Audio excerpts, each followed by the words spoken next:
नमस्कार श्रोते हो, नमस्कार. आजच्या अमृत कलश या कार्यक्रमामध्ये मी रेवा देवरस आपलं सगळ्यांचं मनापासून स्वागत करते. श्रोते हो, आज आपल्याला पाहुण्या म्हणून ज्या लाभल्या आहेत त्या आहेत ज्येष्ठ रंगकर्मी. फक्त नाटकांमधूनच काम त्यांनी केलेलं नाही आहे, तर मराठी चित्रपट आणि मराठी मालिकांमधूनही त्यांनी बरंच काम केलेलं आहे. अशा सौ वैशाली खरे मॅडम. मॅडम, आमच्या आकाशवाणीच्या स्टुडिओमध्ये आपलं मनापासून स्वागत आहे. नमस्कार. धन्यवाद. कार्यक्रमाची सुरुवात करूया आणि मला पहिला प्रश्न असा विचारायचा आहे की रंगभूमीवरील तुमची प्रवासाची जी सुरुवात झाली ती कुठे आणि कशी झाली याबद्दल काय सांगाल? रंगभूमीवर पहिली सुरुवात झाली म्हणजे शाळेत असताना. आमच्याकडे पूर्वी शाळेत गॅदरिंग असायचं आणि त्यात नाटकं बसवायचे. फक्त तेव्हा काय पद्धत होती, आता माझ्या लग्नाला 55 वर्ष झाली, तेव्हा अशी पद्धत होती की मुलं मुली एकत्र काम करून देत नसत. त्यामुळं मुलांचे रोल पुरुषांचे पण मुलींनीच करायचे. बरोबर. मग आमचे एक सर होते पाटणकर म्हणून, त्यांनी भूमिकन्या सीता नाटक बसवलं होतं आणि त्यात मी रामाची भूमिका केली होती. अच्छा. खूप लोकांना ते आवडलं तेव्हा. मग मग खूप वर्षांनी माझ्या एका शिक्षकांच्या मिसेस मला भेटल्या होत्या. तेव्हा त्या 80 वर्षाच्या होत्या आणि मी देवयानी भागवत असं नाव सांगितल्यावर त्यांनी मला विचारलं की भूमिकन्या सीतामध्ये तू राम केला होतास, तीच ना तू? अच्छा. एवढं त्यांच्या लक्षात राहिलं होतं मी काम केलेलं. त्याच्यानंतर दुसऱ्या वर्षी आम्ही दुसरे भ्रमाचा भोपळा म्हणून नाटक बसवलं होतं. त्याच्यातही मी जेंट्सच काम केलं, कारण मी पूर्वीपासून उंच वगैरे असल्यामुळं आम्हाला लेडीजची कामं नाही मिळायची. मग आम्हाला पुरुषांचीच शाळेत. नंतर मग हळूहळू शिक्षण म्हणजे मी 11वी जुनी 11वी आहे आणि पूर्वी मुलींना बाहेर ठेवून शिकवायची पद्धत नव्हती. बरोबर. त्यात मी शाळेत 10वीत असताना माझे वडील वारले. परिस्थिती पण एवढीही नव्हती. मुलींना असं बाहेर ठेवायचं म्हणजे त्या काळात पद्धत नव्हती. मग माझं लग्न झालं मी 11वीत असताना आणि मग मी गुहागरला आले. गुहागरला माझं सासर. मग तिथून हळूहळू आमची सांगलीत यायचं ठरलं. माझे मिस्टर तिथे BEd कॉलेजला प्राध्यापक म्हणून आले, म्हणून आम्ही सांगलीत आलो. पण मध्यंतरीच्या काळात मुलं लहान होती. धाकट्या मुलाचा जन्म माझा सांगलीत आल्यानंतरच झालेला आहे. तेव्हा काही मी असं म्हणजे काही कशात भाग घेत नव्हते, कारण शक्यच नव्हतं ते. नंतर आमची बदली झाली. सांगली शिक्षण संस्थेच्या शाखा आहेत तासगावला. ते पण मुलं लहान असल्यामुळं काहीच करता आलं नाही. नंतर 2 वर्षांनी आम्ही विट्याला गेलो आणि तिथं माझ्या मैत्रिणी अशा सगळ्या जमल्या, आमचा ग्रुप जमला. तिथे गणपती उत्सवात आम्ही अशा एकांकिका वगैरे बसवायचो, डान्स करायचो. नवरासावर एक असा कार्यक्रम बसवला होता गाण्यांच्या मार्फत. त्याच्यात आम्ही तो हास्यरसात एक चतुर नार याच्यावर एक हे बसवलं होतं, पडोसनमधला. असंच हळूहळू म्हणजे फार मोठ्या स्टेजवर नाही, पण लहान ह्याच्यात मी बारीक सारीक अशी कामं करत असे. नंतर 86 साली आमची परत सांगलीत बदली झाली आणि आमचा भावे नाट्य मंदिरचा एक ग्रुप होता महिला मंडळाचा, त्याच्यात मी जायला लागली. मग तिथे म्हणजे आमच्या सगळ्या मैत्रिणी आम्ही लेडीजची नाटकं बसवायचो कधीतरी. मग ते बाबासाहेब पाटील म्हणून आमचे पहिले गुरु होते, त्यांनी आमचं पहिलं नाटक मावशी दी ग्रेट म्हणून बसवलं होतं. आणि तेव्हा राज्य नाट्य स्पर्धा ह्या नागरी आणि अनागरी अशा वेगळ्या असायच्या. मग आमचं कोल्हापूरला नाटक झालं होतं, त्याच्यात मी काम केलं. त्याच्यानंतर दुसऱ्या वर्षी ते सगळं हे झालं, मग एकच ठिकाणी स्पर्धा व्हायला लागल्या आणि सांगलीत पंख तुटलेले पक्षी म्हणून फक्त लेडीजचंच आम्ही नाटक बसवलं होतं. बाबासाहेबांनीच बसवलं होतं. ते पहिलं मोठं नाटक आणि त्याला मला पहिलं प्राईज राज्यनाट्याला मिळालं होतं. त्याच्यानंतर हळूहळू अशी सुरुवात होत गेली माझी. आणि मला लहानपणापासून नाटकाची प्रचंड आवड होती, पण खेड्यात काही स्कोपच नसायचा आणि प्रतिसाद पण एवढा नसायचा. आणि वडील माझे जरा कडक होते त्यामुळं शिस्तीत, त्यामुळं ते काम करून दिलं, पण मुलांबरोबर नाही करायचं, असं त्या काळातली ही होती. जसं तुम्ही आता तुमचा लहानपणीचा तो अनुभव सांगितला की माझी पर्सनॅलिटी अशी असल्यामुळे मला रामाची भूमिका पहिल्यांदा मिळाली, तर मला इथे हाच प्रश्न विचारायचा आहे की पहिल्यांदा जेव्हा आपण रंगमंचावर उभ्या राहिल्या आणि ती भूमिका वठवली तेव्हाचा अनुभव आठवतो का? हो, आठवतं. म्हणजे जर असं वेगळंच काहीतरी अनुभव आहे. पहिलंच काम होतं माझं तेव्हा. मी शाळेत लहान वर्गात वगैरे असताना मी डान्स किंवा भाषणं अशी करायची, पण नाटकातलं पहिलंच काम होतं. पण खूप लोकांना ते आवडलं आणि सगळ्यांनी खूप कौतुक केलं माझं त्यांनी. अच्छा. मॅडम, जवळजवळ मला वाटतं आता 26 वर्ष झाले राज्य नाट्य स्पर्धेतनं आपण विविध भूमिका पार पाडलेल्या आहेत. तर याच्याबद्दल काय सांगाल? हा इतका प्रदीर्घ जो अनुभव आहे याबद्दल काय सांगता येईल? बरं, जवळजवळ मी 35 एक नाटकं केलीत आजपर्यंत. राज्यनाट्य, कामगार कल्याण अशी, किंवा एकांकिका केल्यात खूप ठिकाणी स्पर्धेला. बहुतेक प्रत्येक नाटकात मला सर्टिफिकेट तरी मिळालेलंच आहे. आणि मला पहिला माझा एक अनुभव म्हणजे पाहुणा म्हणून आम्ही 95-96 साली एक नाटक उदय गोडबोलेंनी बसवलं होतं. त्यात मला इतका म्हणजे असं आयुष्यात मला इतका चांगला कामाचा समाधान मिळालं नाही, ते त्या नाटकात मिळालं मला. म्हणजे मलाच काय, म्हणजे आपण म्हणतो ना, रंगभूमीवर उभं राहिल्यावर रंगभूमी आपल्या अंगात हे शिरते, तसं झालं. आणि खरोखर ते म्हणजे लक्षात राहण्यासारखं नाटक झालं. आणि नाटक झाल्यावर सगळ्या लोकांनी माझं एवढं कौतुक केलं की मॅडम, ह्या वर्षीचं रौप्य पदक नक्कीच तुम्हाला मिळणार. ते एक समाधानच असतं आपल्याला. इतक्या नाटकातनं काम केली, 1-2च नाटकं अशी की त्यातली ती कामं जी मलाच कळलं की माझं काम केवढं कसं झालं हे. त्याच्यानंतर आम्ही 4-5 वर्षापूर्वी एक नाटक बसवलं होतं. त्याच्यात आमचा अंतिमला दुसरं आलं होतं. आणि नंतर मग आमचा सोलापूरला एक प्रयोग ठेवला होता त्याने. त्याच्यात संपूर्ण नाटकात मला रोल होता, पण बोलणं नव्हतं. शेवटी फक्त एक पॅरेग्राफ असतो. आणि तो पॅरेग्राफ म्हणजे इतका उत्तम झाला. आमचा एक कलाकार आहे धनगडकरी म्हणून, त्यानं अक्षरशः नाटक संपल्यावर पळत येऊन मला मिठी मारली, म्हणाला, काकू काय केलंयस तू, शेवटचं एकच हे असून सुद्धा इतकं. आणि ते मलाही कळलं की हे माझं कसं झालंय ते. म्हणजे कुठल्याही कामाचं करताना आपल्याला कळतं की आपण कुठल्या लेवलवर ते काम केलंय. आणि खूपच म्हणजे समाधान आहे. मला नाटकाची प्रचंड आवड आहे. म्हणजे मला कुणी विचारलं ना तरी मी म्हणते नाटक हा माझा श्वास आहे. क्या बात आहे. म्हणजे असं म्हणायला हरकत नाही. आता तुम्ही जो नाटकाचा आणि त्या पॅरेग्राफचा जो उल्लेख केला की लास्ट बॉलवर सिक्सर मारून मॅच जिंकवणं, मला वाटते असा अनुभव तुम्ही तेव्हा कदाचित घेतला असेल. अच्छा मॅडम, गेल्या कित्येक वर्षापासून आपण विविध नाटकांमध्ये भूमिका केल्या आहे, पण आपल्या म्हणजे मनाच्या जवळची, हृदयाच्या जवळची एखादी भूमिका जर म्हटली की आपल्याला खूप आवडली ती, तर त्याबद्दल काय सांगता येईल? तीच पाहुणामधलीच अक्कांची जी भूमिका आहे. अच्छा. ती मला प्रचंड आवडली. आणि ती कशी कुणाच्या परमेश्वराच्या कृपेनं कशा समजा तुम्ही, पण फारच सुंदर झाली. म्हणजे ती प्रॅक्टिस आम्ही जी रोज करायचो तेव्हा एक असा प्रसंग होता, ती इतका तो कंटाळवाणा व्हायचा सारखा, पण रोज तेच करून.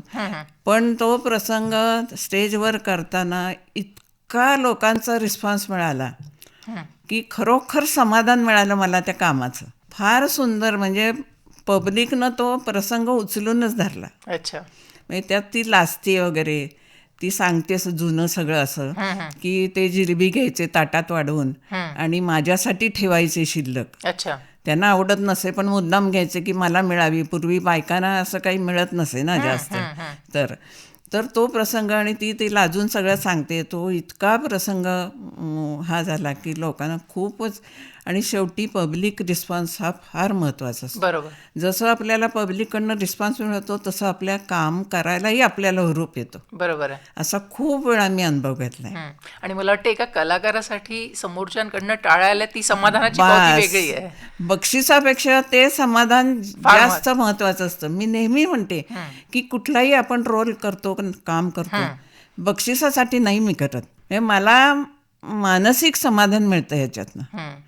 फार एक तर आवड आहे आणि दुसरं म्हणजे समाधान. लोकांकडनं जे आपल्याला रिस्पॉन्स मिळतात तेच आपलं बक्षीस असतं. प्रेक्षकांकडनं मिळालेली वाहवा ही महत्वाची. अगदी बरोबर. मॅडम, तसंच आपण एकांकिका स्पर्धा आहे त्याच्यातही मला वाटतं काम केलेलं आहे 2. तर त्याच्या अनुभवाबद्दल काय सांगता येईल? आमचं गोव्याला एकांकिका होती, बर. मग कथा दिनूच्या मृत्यूपत्राची. हं. आणि गोव्याला तेव्हा झापाची थिएटर असत. आणि म्हणजे कधी माहितीच नाही हो असं काही केलेलं. आणि तिथे आम्हाला हे वामन केंद्रे परीक्षक होते. बर. मोठा माणूस आहे तो, काय म्हणजे आपण त्याच्या ह्याला पण पुरणार नाही, पण त्यांच्याकडनं मला प्राईज मिळालेलं आहे. क्या बात. ते परीक्षक म्हणून होते तेव्हा. इतकं म्हणजे त्यांच्या ह्याच्याकडनं त्यांनी खूप कौतुक केलं आमचं तेव्हा. बऱ्याच नाटकांमध्ये आपण काम केलं आहे, तसंच मला वाटतं आपण चित्रपटांमध्ये पण भूमिका साकारलेल्या आहेत. तर त्या चित्रपटांच्या भूमिकेबद्दल त्या तुम्हाला कशा मिळाल्या आणि त्याच्या अनुभवाबद्दल काय सांगता येईल? हां, पहिलं म्हणजे त्याच्यावर एक पिक्चर केला होता, मी अमृता बोलते म्हणून. बरं. मग अशाच ओळखीनंच त्यांनी मला फोन केला की तुम्ही काम कराल का आणि तुमचे ऑडिशन म्हणजे काय असेल ते पाठवा फोटोने. बरं. माझं सिलेक्शन झालं. बरं. कराडला शूटिंग होतं आमचं. आणि प्रदीप वेलणकर होते तेव्हा पण. अच्छा. त्यांच्याबरोबर असा सीन नव्हता, एक फोन कॉल फक्त आमचा दोघांचा होता. अमोल कोल्हे होते. बरं. ते पण होते त्या ह्याच्यात. तेव्हा कराडला शूटिंग झालं होतं. तेव्हा माझं पहिलं पिक्चरमधलं काम आहे ते. बरं. अच्छा. नंतर अचानक म्हणून एक पिक्चर ते माझ्या मुलांनाच केला होता. बरं. योगेश सोमणची एक होती कथा, अचानक म्हणून. त्याच्यावर त्यांनी मोहन जोशी, रीमा लागू होते त्याच्यात. क्या बात आहे. त्याच्यात तसे प्रोफेसर दाखवलेत सगळे. अच्छा. आणि चर्चा दाखवले, त्याच्यात मी रोल केला होता. बरं. आणि नंतर काशीनाथ घाणेकरमध्ये असंच झालं की आता आम्ही नाटकातनं कामं करतो त्यामुळे लोकांना माहिती असतं ना. बरोबर. कुणीतरी असं ओळखीचं सुचवतं, बा यांना विचारा, या करतील. अशा ओळखीनंच ती कामं माझ्याकडे आली, ऑडिशन दिल्या. आणि मला इथे हेच विचारायचं मॅडम की डॉक्टर काशीनाथ घाणेकर मध्ये आपण काम केलं, तो अनुभव त्याच्याबद्दल काही सांगता येईल का? काही आठवणींना उजाळा देता येईल का? हो, आमचं शूटिंग झालं इचलकरंजीला. बरं. घोरपडे नाट्यगृहात. अच्छा. आणि तेव्हा नंदिता धुरी म्हणून एक होत्या, पुन्हा आपले प्रदीप वेलणकर होते. अच्छा. नंतर ही होती पण वैदेही परशुरामी. आणि हे सगळे नट बघितल्यावर आम्हाला जरा थोडं टेन्शन येतोच, शेवटी ते मोठे कलाकार आहेत. बरोबर आहे. प्रदीप वेलणकर म्हणजे काय प्रश्नच नाही आहे. मग मला थोडंसं जरा टेन्शन आलं होतं, पण सर एकदम खूप बोलायला वगैरे खूप छान येते. म्हणजे काय टेन्शन कसलं घेत आहे अहो, आपण सगळे सारखेच आहोत, काही नाही म्हणायला इच्छा, बिंदास करा. अच्छा. मग आपल्याला पण जरा हुरूप येतो असं. म्हणजे समोरच्यानी थोडं आपल्याला रिलॅक्स केलं की. हां. आणि झालं ते आमचं शूटिंग चांगलं. अच्छा. म्हणजे तो अनुभवही चांगला होता तुमचा. खूपच चांगला. अच्छा. मॅडम, आता इतके गेले कित्येक वर्षापासून आपण नाटकांमध्ये पण काम केलं आहे, चित्रपट केले आणि मालिकांमध्ये पण करताय आता. तर ह्या तिन्ही क्षेत्रामध्ये काम करताना खरं म्हणजे ते परस्पर समांतर आहे, म्हणजे रिलेटेड आहे एकमेकांशी, पण तुम्हाला याच्यामध्ये तिन्ही ह्याच्यामध्ये काम करताना एक वेगळेपण काय जाणवतं? मला नाटकात काम करायला जास्त आवडतं. बरं. काय असतं, चित्रपट किंवा मालिकांमधनं आपण ते एकतर तिथल्या तिथंच शूटिंग होतं, नंतर काही आपलं कुणाशी फारसं हे राहत नाही. पण नाटकात कसं, आणि पब्लिकशी आपला संबंध येतो. आणि मला तरी वाटतं की बेसिक फरक आहे की नाटकामध्ये रिटेक नाही आहे. हां, तिथे तुमचं कंपल्सरी पाठांतरच हवं. बरोबर. तरच ते होतं. आणि आमचे जे सर होते बाबासाहेब पाटील, त्यांची शिस्त होती की पाठांतर झाल्याशिवाय स्टेजला उभं राहायचं नाही. बरं. त्यांनी आम्हाला इतकं शिकवलंय की स्टेजला उभं कसं राहायचं. अच्छा. पाठांतर झाल्याशिवाय उभं राहायचं नाही. खूपच छान. म्हणजे त्यांच्याकडनं पहिला धडा जो मी शिकले तो आजपर्यंत मला उपयोगाला पडला आहे. अच्छा. अच्छा.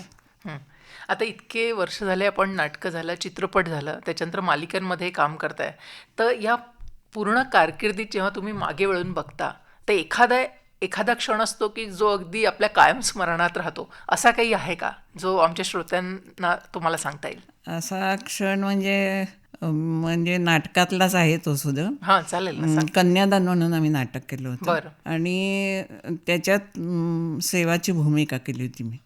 त्याही वर्षी मला रौप्य पदक मिळालं 2001 साली. बरं. आणि नंतर लागू भेटले होते आम्हाला, श्रीराम लागू. क्या बात आहे. त्यांना आम्ही म्हटलं, ते करत असत कन्यादानमध्ये काम.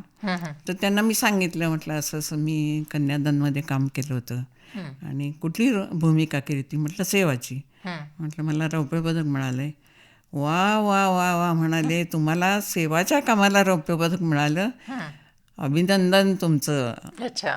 आणि तो प्रसंग इतका मला म्हणजे एवढ्या मोठ्या माणसाकडनं आपल्याला अशी दाद मिळाली, ते खूपच छान. तसे पाहुणाच्या वेळेला एक परीक्षक होते, अच्छा, वैद्य म्हणून होते गोव्याचे. बर. त्यांनी नंतर चौकशी केली की ह्या कोण आहेत बाई. अच्छा. आणि तेव्हा त्या म्हातारीची भूमिका होती ती 75-1 वर्षाची. तेव्हा मी 40 वर्षाची होती. तेव्हा त्यांनी विचारलं की ह्या कोण आहेत बाई, मला भेटायचं आहे त्यांना, की एवढ्या त्या म्हाताऱ्या आहेत का, त्याने एवढा रोल हा असा केला तो. म्हणजे ती भूमिका इतकी वठवली म्हणजे मी ती जगलेच. नंतर मला थोडासा त्रास झाला त्याचा, कारण ते वाकून हे करायचं होतं. हां, ते मला नंतर मान वगैरे थोडी दुखायला लागली माझी. पण त्या भूमिकेत इतकी म्हणजे पहिल्या प्रवेशापासून जे मला हे होत गेलं, मिळत गेलं स्फुरण, ते अगदी शेवटच्या क्षणापर्यंत. क्या बात आहे. मॅडम, मला इथे एक प्रश्न विचारायचा आहे की एक स्त्री म्हणून जेव्हा आपण एखाद्या चित्रपटात म्हणा, नाटकात म्हणा किंवा मालिकांमध्ये काम करतो, तर कोणकोणत्या आव्हानांना तुम्हाला सामोरं जावं लागतं? आपलं काय मत आहे याबद्दल? आव्हान म्हणजे थोडंसं एक बाईला काय पडतं की घरातले व्याप असतात. बरोबर. माझ्या घरात माझी 2 मुलगे, मला मुलगी नाही आहे, माझे मिस्टर आणि एक माझ्या बहिणीचा मुलगा माझ्याकडे शिकायला होता 5 वर्ष. ह्या सगळ्यांचं घरातलं सगळं करून मला बाहेर आणि पूर्वी कसं जा हॉटेलमधनं घेऊन ये, अशा काहीच तेव्हा हे नव्हत्या, सोयी पण नव्हत्या आणि ती पद्धतही नव्हती तेव्हा. म्हणजे एका क्लिकवर तुम्ही फूड ऑर्डर करू शकता असं काही आता तेव्हा नव्हतंच. हो, बरोबर. तेव्हा जर 6ला प्रॅक्टिसला जायचं असलं तर मी 4 वाजता उठून संध्याकाळचा स्वयंपाक करून ठेवायचे आणि मग जायचं, टेबलवर मांडून ठेवायचं. पण माझं एक नशीब चांगलं होतं की माझी 2 मुलं, माझे मिस्टर यांचा मला खूप सपोर्ट होता.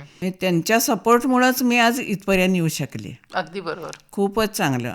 आणि शेवटी काय, असं घरचे व्याप आणि नाटकातलं हे, ह्याच्यात फार असं घरचं आपलं वेगळं पडत. नाटकात त्या भूमिकेत शिरायचं, ती समजून घेतल्याशिवाय, ती आपल्या अंगात भिनल्याशिवाय तसं येत नाही ते काम. म्हणजे वेळ देणं आवश्यक असतं.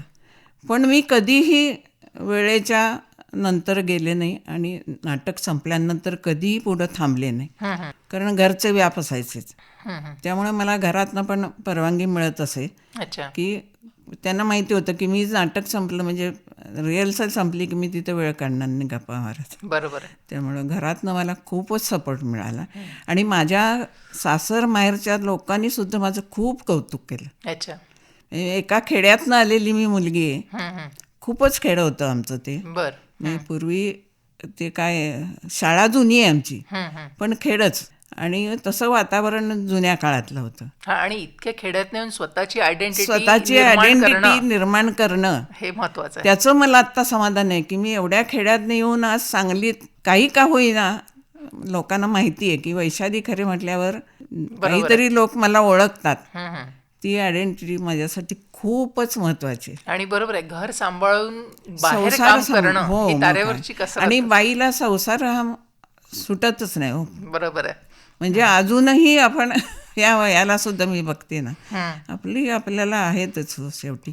आणि आमच्या वेळेला ती पद्धतच नव्हती ना, बाहेरनं आणायचं हे करायचं. मला घरी मला जितकी नाटकाची आवड आहे तितकी घरात वेगवेगळे पदार्थ करायची सुद्धा आवड आहे. माझ्या मैत्रिणी सारख्या म्हणतात ना, तुला ग बसवत नाही, काय चालू असतं तुझ्यासारखं. म्हणजे काहीतरी नवीन करून बघायचं, नवीन करून नातवंड आली की त्यांना काहीतरी नवीन करून घालायचं, मला ती आवड आहे. म्हणजे आपण करायचं आणि लोकांनाही खाऊ घालायचं. अच्छा. मॅडम, आता इतके वर्ष झाले तुम्ही रंगभूमीशी निगडीत आहात, तिथे काम करताय, तर रंगभूमीचं समाजामध्ये काय महत्व आहे याबद्दल आपल्याला काय वाटतं? म्हणजे आपण म्हणतो की कीर्तनानं माणूस सुधारत नाही आणि तमाशानं बिघडत नाही, पण ज्या समस्या नाटकातनं रंगभूमीवरनं आपण मांडतो त्या लोकांपर्यंत पोहोचवायच्या, ते एक आपली पण जबाबदारी असते. सामाजिक जबाबदारी आहे ती. आणि त्यातनं लोकांनी काहीतरी घ्यावं असं आपल्याला पण एक हे असतं.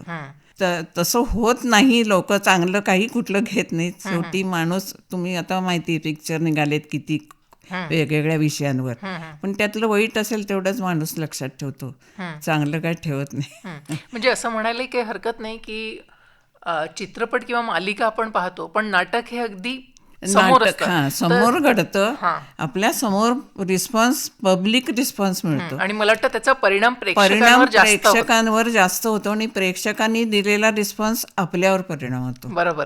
आधी तुम्ही नाटकात कामं केलेली आहेत आणि आजची जी रंगभूमी आहे, तर याच्यामध्ये तुम्हाला काही त्या काळातला आणि या काळातला असा काही ठराविक काही बदल आढळतो का? याबद्दल काय सांगाल? पूर्वीचं काय असं सांगू का, म्हणजे मी जेव्हापासून नाटकं करायला लागले तेव्हा नाटक बसवायचं म्हणजे त्याला काहीतरी वेळ द्यायचा. आमचे तर सर म्हणायचे 2-2.5 महिने प्रॅक्टिस झाल्याशिवाय नाटक उभं करायचं नाही. अच्छा. अशी त्यांची शिस्त होती आणि बरोबर आहे ते. पण आताच्या काळात की 8 दिवसात 15 दिवसात आम्ही काय 15-20 दिवसात नाटक बसवलं. पण काय असं त्याची जी क्वालिटी असते, बरोबर. आणि आपण 3-3 महिने 2 महिने प्रॅक्टिस करून जे केलेलं असतं ह्यातला फरक जाणवतो केव्हाही. म्हणजे बरोबर आहे. कारण मी दोन्ही ह्याच्यात केलेले, आताच्या ह्याच्यात पण केलेलं आहे महिन्याभरात हे करून, आणि त्याही ह्याच्यात केलेलं आहे. बरं. पण शेवटी कुठल्याही ह्याच्यात कष्टाशिवाय पर्याय नाही. नाटकात काम करा, पिक्चरमध्ये करा, शेवटी तुम्हाला. पण पिक्चरचं कसं असतं, तिथल्या तिथं 4 वाक्य वाचायची, तेवढंच शूटिंग करायचं, पुन्हा दुसरी करायची. तसं नाटकात होत नाही. आणि चुकलं तर तुम्ही रिटेक घेऊ शकता. नाटकात रिटेक नाही.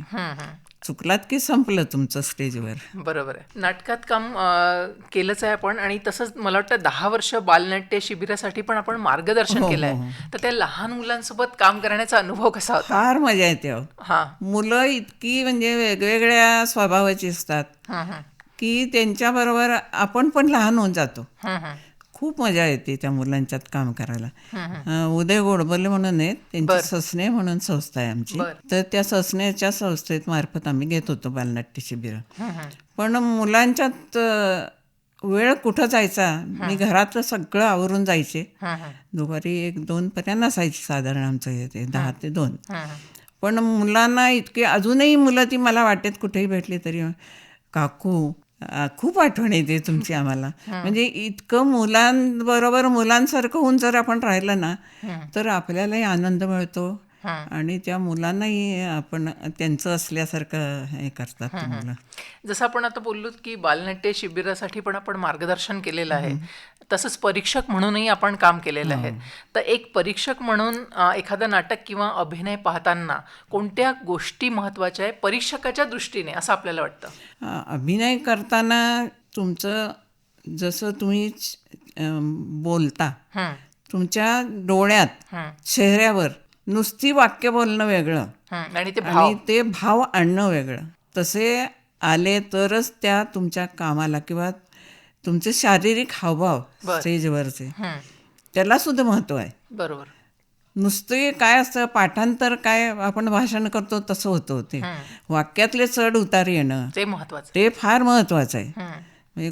आम्हाला एक सर होते, तुम्हाला माहिती असतील, नाईक म्हणून डॉक्टर आहेत, दयानंद नाईक. ते मला सांगायचे की हे वाक्य असं म्हटलं की त्याचा कसा अर्थ होतो, हे वाक्य अशा पद्धतीने म्हटलं की, इतकं त्यांनी आम्हाला सांगितलंय. म्हणजे ते करताना सुद्धा आपल्याला जाणवतं की आपण, आणि असंच केलं तरच. आता तुम्हाला मी सांगितलं ना, 15 दिवसात बसवलेलं नाटक शेवटी ते त्याच क्वालिटीचं होणार ना. बरोबर आहे. तेवढे कष्ट घ्यायला पाहिजेत.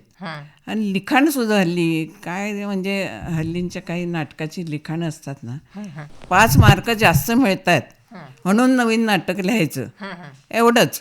अच्छा. त्याच्यात काही म्हणजे काही अर्थबोध झाला पाहिजे, काही समाजाला काहीतरी त्यातनं मिळालं पाहिजे, किंवा तसं फारसं होत नाही आता. कुठले तरी जुने विषय घ्यायचे, त्याच्यावर लिहायचं, तसं उपयोगाचं नाही. बरं. आज जे नवीन कलाकार नाटकात जे कामं करतात आहे, तर त्या किंवा स्पर्धेत जे भाग घेतात आहे, तर त्यांना तुम्ही काय सल्ला द्याल की त्यांनी काय करायला हवं? त्यांनी तेच मी तुम्हाला सांगितलं ना, कष्ट घेतले पाहिजेत. लगेच मी 4 दिवसात नाटक बसवलं हे महत्त्वाचं नाही. त्या नाटकासाठी तुम्ही कष्ट घेतले तरच तुम्हाला त्याची क्वालिटी येते आणि तुम्हाला त्याचं फळ मिळतं. हल्ली काय असं हे सांगू का, 2 नाटकात कामं करून मला बक्षीस मिळालं की मी लगेच दिग्दर्शक व्हायला जातो. हां, हल्ली तसं आहे. आता मी इतके वर्ष काम करते पण मला असं वाटत नाही की मी दिग्दर्शनाच्या ह्याच्यात पडावं.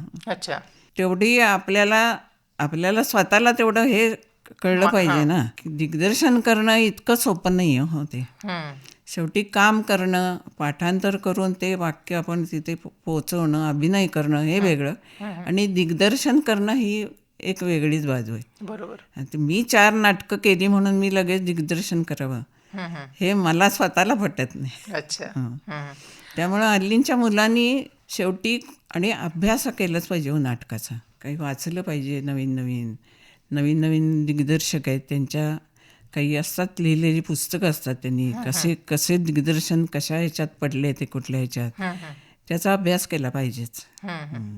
बरं, आज इतक्या मोठ्या प्रवासाकडे, इतका प्रदीर्घ प्रवास आहे तुमचा या क्षेत्रांमधला, तर जेव्हा तुम्ही मागे वळून पाहता तर तुम्हाला सगळ्यात जास्त कोणत्या गोष्टीचा अभिमान वाटतो की मी माझ्या आयुष्यात हे केलं? मी खरं सांगू का, मी नाटकं नुसती नाही करत बसले. मी माझ्या संसारासाठी म्हणजे माझ्या सगळ्या नातेवाईकांची सगळ्यांची दुखणी मी इथं सांगलीत काढलेत. प्रत्येकाला काही व्हायला लागलं की प्रत्येक जण उठून, कारण काही आम्ही शहरात होतो त्यामुळं कुणाला बरं नाही झालं की सगळी म्हणजे माझ्याकडे यायची. आणि हे सगळं सांभाळून मी नाटकं केलेत. ह्याचं मला समाधान आहे की मी नुसतं नाटक आहे की नाटक करत नाही बसले. माझे दीर आजारी होते, सासरे आजारी होते, माझी आई आजारी होती, जाऊ माझी दर महिन्याला माझ्याकडे यायची दवाखान्याला. ह्या सगळ्यांचं सगळं करून मी थोडंसं समाजकार्य म्हणजे मी अशी 15-20 लग्न जमवलेत. म्हणजे आवड आहे, मी पैसा घेत नाही पण मला आवड आहे की एखादं चांगलं स्थळ सुचलं की सुचवायचं, पुढचं तुम्ही बघा. म्हणजे असं पण मी केलेलं आहे. आणि सगळ्या नातेवाईक असं नाही, कोणीही गरजू माणूस असेल तर त्याला मदत करायला मला भयंकर आवडते. कुणालाही तुम्ही विचारा की खरे काकू म्हटल्यावर लोक सांगतील तुम्हाला. मला ती आवड आहे. मला स्वतः करून दुसऱ्याला खाऊ घालायची आवड आहे, दुसऱ्याची मदत करायची आवड आहे. कुणाचं काही अडलं नडलं त्याला मदत करायची आवड आहे. मी असं देवधर्म हे असलं जास्त करत नाही पण एखाद्याला गरज असेल त्याला मदत करते जेवढं मला शक्य आहे तेवढं. आणि दोन्ही सगळं सांभाळून मी नाटकात इतकं हे काय असेल ते मिळवलंय आजीवश. त्याचं मला अतिशय समाधान आहे. आणि अजूनही माझी इच्छा आहे की एखादा चांगला रोल मिळाला तर करायचा, कारण मला इतकी अजून आवड आहे की खूपच. परवा आम्ही आता 2-3 ठिकाणी अभिवाचन केलं एका छोट्या एकांकिकेचं. त्यात सुद्धा आम्हाला खूप रिस्पॉन्स मिळाला लोकांच्याकडनं. म्हणजे माझे मिस्टर तर 84 वर्षाचे आहेत आणि मला आता 74 आहे. पण तेवढ्याच ताकदीनं आम्ही ते दोघांनी केलं आणि लोकांनी आम्हाला कौतुकाची थाप दिली. क्या बात आहे मॅडम. आता इतक्या वर्षापासून आपण विविध नाटकांमधनं पण काम केली आहे आणि नाटकं पाहिली पण असतील आपण, तर आपले आवडते नाट्य कलाकार कोणते याबद्दल काही सांगता येईल का? आणि किंवा एखादी अशी भूमिका नाटकातली की नाही बा मी पण ही करू शकली असती किंवा मला करायला आवडली असती, याबद्दल काही सांगता येईल? मला आवडते नट म्हणजे जुने सगळेच, म्हणजे मोहन जोशी काय किंवा पणशीकर, काशीनाथ घाणेकर, जयंत सावरकर तर माझ्या मिस्टरांचे मित्रच होते. ते सारखे आले की सांगलीत माझ्याकडे यायचेच आणि मला नेहमी म्हणायचे की वहिनी तू मुंबईत चल, तू रोज टीव्हीवर दिसशील. इतकं ते म्हणायचे. पण मी म्हणायचे अहो संसार टाकून मुंबईत कसं येणार मी, माझं प्रोफेशन नाही आहे तो, माझा संसार आहे आधी महत्त्वाचा आहे. नंतर काम करणाऱ्या म्हणजे जुन्या सिनेमातले जयश्री गडकर, हौसा वाडकर यांचे पिक्चर बघितलेले आहेत मी. पुन्हा विजया मेहता त्यांचं नाटक बघितलंय मी, हमीदाबाईची कोठी, नंतर 4 चौघी, लागू. खूपच म्हणजे त्यांची कामं म्हणजे काय अवर्णनीय आहेत सगळ्यांची. त्यामुळं ते सगळे आवडतात मला आणि आदर्श पण आहेत. आता नवीन काळात सुबोध भावे, खूपच चांगलं काम त्यांच्यासोबत तुम्ही करतात. प्रत्यक्ष हो, कामही कामं केलं. पण केले. अमोल कोल्हे, हं. नंतर गिरीश ओक, ह्या सगळ्यांच्या ओळखी पण आहेत आमच्या. अच्छा. आणि खरंच खूपच म्हणजे म्हणजे हा खूप मोठा अनुभव आणि इतक्या दिग्गजांचा तुम्हाला सहवास लाभणं सहवास खरं लाभला. म्हणजे. हो, आणि अहो अशा खूप लोक मोठे मोठे लोक आमच्याकडे येऊन गेले. जयंत सावरकर आले ना हां. की ते एकटे कधी यायचे नाहीत आमच्याकडे जेवायला. अच्छा. कुणाला तरी बरोबर आणणारच. अरविंद पिळगावकरनं एकदा आणलं होतं. अच्छा. नंतर म्हणजे जयवंत वाडकरनं एकदा घेऊन आले होते. नंतर नारायण बोरसाने एकदा घेऊन आले होते. बरं. जुने शशिकांत निकते म्हणून एक नट होते, त्यांना घेऊन. म्हणजे ते एकटे कधीच यायचे नाहीत. कुणाला तरी आमच्यावर राम मराठे, ते तर माझी त्यांच्या मिसेसनी माझी आई मैत्रिणी होत्या अच्छा. राम मराठ्यांच्या. त्यामुळे ती दोघंही माझ्याकडे येऊन गेलेली आहेत. अच्छा. खूप मोठे मोठे आपले गोविंदराव पटवर्धन, ते आमचे गुहागरचेच आहेत. बरं. ते माझ्याकडे, ते इथं आले ह्याच्यात की जेवायला मी बोलवायचीच. म्हणजे बरीच आम्हाला आवडच आहे. बकुल पंडित, त्यांनाही आम्ही घरी बोलवलं. त्यामुळे आम्हाला दोघांनाही आवड असल्यामुळं आम्ही कुणी मोठे नट आले ओळखीचे असले की घरी बोलवतोच. वा. आता सध्या तुम्ही मला वाटतं एका मराठी मालिकेमध्ये काम करताय, तर अजून पुढची काही स्वप्न किंवा काही योजना आहेत का तुमच्या? नाही, आत्ता सध्या काही करत नाही आहे मी. अच्छा. मी रात्रीचा खेळ चालायचा जो पहिला भाग होता, अच्छा. त्याच्यात मी नेने वकिलांच्या बायकोचा रोल केला होता. बरं. त्याच्यानंतर मी राजा राणीच्या जोडीमध्ये एक एपिसोड केला होता. नंतर जीव झाला येडा पेसामध्ये एक केला होता. 4-5 ह्याच्यातनं मी छोटी छोटी कामं केली. बरं. पुन्हा मी शॉर्ट फिल्म केलेत. दमडी म्हणून एक जुना धडा होता, अच्छा. त्याच्यावर एक शॉर्ट फिल्म केली होती. बरं. नंतर आपल्या ह्याच्यावर शिकू आनंदे म्हणून एक शाळेच्या ह्याच्यावर एक छोटी शॉर्ट फिल्म आहे. आपल्या इथले लुल्ला म्हणून आहेत, बरं. त्यांनी केली आहे ती. त्याच्यात मी आणि माझी सून दोघींनी रोल केला आहे. अरे वा. माझ्या सुना आणि मी एकत्र कामं केलेली आहेत. अच्छा. तर्पण म्हणून एक नाटक आम्ही केलं होतं, त्याच्यात मी, माझी सून आणि माझा नातू अशी 3 जण एकत्र होतो. अरे वा. म्हणजे 3 पिढ्या. 3 पिढ्या एकत्र. अच्छा. आम्हाला ती म्हणजे, आणि माझं एवढी अट होती की सुना मिळताना सुद्धा त्यांना निदान नाटकाची आवड असावी. आणि परमेश्वराच्या कृपेनं ते मला मिळालं. माझी मोठी सून तर करतेच लहानपणापासून, बालनाट्यापासून. बरं. त्या मुलाचं माझ्या लव्ह मॅरेज आहे. ती सांगलीचीच आहे, चित्रा खरे म्हणून. बरं. ती आता बऱ्याच मालिकांमधनं वगैरे कामं करते, व्हॉइस ओव्हरची कामं करते ती. अच्छा. आणि धाकटी कोकणातली आहे ती, पण ती पण तिकडे उत्सवात वगैरे नाटकात कामं करायची. त्यामुळं आता सध्या ती मला काही सांगायचं आहे म्हणून मोहन जोशींच्या बरोबर नाटकात काम करायची, व्यावसायिक नाटकात. अच्छा. हां, आता नवीन, आता एक 8 प्रयोग झालेत त्यांचे. ती पण सिरियलमध्ये कामं करते. ती सुंदरीमध्ये होती, नंतर आपल्या साधी माणसामध्ये होती. अच्छा. त्या दोघी पण काम करतात. आणि खूपच म्हणजे मला माझ्या पुढची पायरी असं म्हणलं तरी चालेल. अच्छा. त्याचं एक वेगळं समाधान आहे. बरोबर आहे. मॅडम, जाता जाता आता या कार्यक्रमाच्या शेवटी आपले बालनाट्य कलाकार असो किंवा आता तरुण पिढी असो, त्यांना समजा नाटक असो, चित्रपट असो, मालिका असो, याच्यामध्ये समजा करिअर करायचं आहे, तर तुम्ही त्यांना काय संदेश देऊ इच्छिता किंवा मार्गदर्शनपर शब्द काय सांगाल? मी कुठली मुलं भेटली, म्हणजे ते म्हणतात आम्हाला करिअर करायचे, मी तर सांगते पहिलं आधी ग्रॅज्युएशन करा. बरोबर. शेवटी काय आहे, हे अळवावरच पाणी आहे. आणि तुम्हाला शेवटी तुमचं दैव तुम्हाला किती साथ देत आहे हे फार महत्त्वाचं आहे. आमचं जेव्हा अंतिमला नाटक दुसरं आलं, तेव्हा एक केतकर म्हणून आम्हाला परीक्षक होते. तर त्यांनी मला 4-5 वेळा फोन केला की हे नाटक तुम्ही वेगवेगळ्या ठिकाणी करा. म्हणजे त्यांना ते खूप आवडलं होतं नाटक. तर मी त्यांना सरांना म्हटलं, सर हे एक तर नाटक करायचं म्हणजे सोपी गोष्ट नाही, आर्थिक पाहिजेच. पुन्हा आम्ही त्याच्यात जवळजवळ 15 बायका होतो. अच्छा. त्यांचा मेळ बसणं एवढ्या लेडीजचा एकत्र, सगळ्या संसारी असतात. तर मी सरांना म्हटलं, सर एक तर आर्थिक हे नाही, आणि आम्हाला नावं नाहीत. आमचं नाटक चालायला त्यातला 1-2 कलाकार हा त्याला नाव असलेला असला तरच नाटकं चालतात. अच्छा. बरोबर आहे. आमच्यासारख्यांची कोण वागणार नाटकं, असं आहे ना. म्हणजे सुपरिचित पाहिजेत. काहीतरी त्या माणसाचं कुठेतरी बाहेर हे असलं पाहिजे त्याला. मग मी त्यांना सरांनी शेवटी सांगितलं, सर हे शक्य नाही, तुम्ही म्हणताय मला मान्य आहे, नाटक चांगलं आहे, म्हणजे पब्लिकला घेण्यासारखं आहे, पण तुम्ही ते म्हणताय ते शक्य नाही आहे म्हटलं. आर्थिकदृष्ट्या पण नाही, कुठल्याच दृष्टीनं म्हटलं शक्य नाही आहे ते. मग ते म्हणले बरोबर आहे तुम्ही म्हणताय ते. शेवटी कलाकाराला थोडंसं तरी नाव असलं तर त्याच्या नावावर नाटकं चालतात. आणि मला वाटतं थोडं इथे नशिबाचं आणि भाग्याचं नशीब आहेच तुमचं. केव्हाही तुम्ही बघितलं ना मी की तुमचं दैवात जर असेल तर तुम्ही कुठे जाऊ शकता. आणि कितीही तुमच्या नशिबात तुम्ही किती चांगले कलाकार असाल किंवा संगीतकार चांगले असाल तर तुमच्या जर नशिबात नसेल तर तुम्हाला नाही यश मिळत.